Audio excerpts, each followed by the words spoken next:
L'audience solennelle est ouverte, veuillez vous asseoir.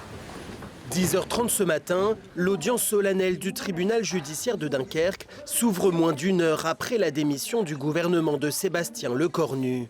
Une instabilité politique qui inquiète les magistrats, notamment sur le littoral de la région.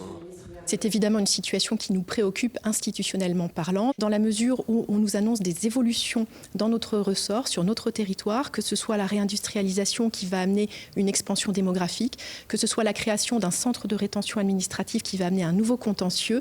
Et il nous apparaît important, à Madame la procureure et à moi, de porter les demandes budgétaires. Car la crise politique actuelle ne fait que repousser le vote d'une loi de finances, alors même que les acteurs du monde judiciaire disent déjà souffrir d'un manque de moyens.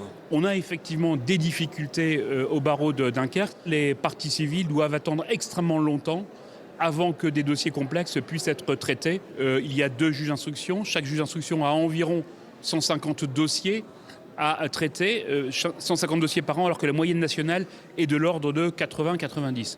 Une audience qui intervient aussi quelques jours après la condamnation de Nicolas Sarkozy dans l'affaire des financements libyens de sa campagne.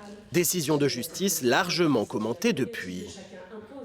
Parfois, il y a des décisions qui peuvent créer de l'incompréhension, mais parce que peut-être il faut encore davantage les expliquer. Certaines attaques et certaines menaces dont font fait l'objet les magistrats, effectivement, ne sont pas acceptables.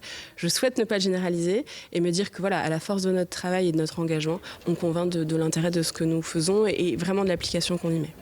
Le tribunal judiciaire de Dunkerque rend chaque année environ 2000 décisions de justice pénale et traite près de 3000 affaires au civil.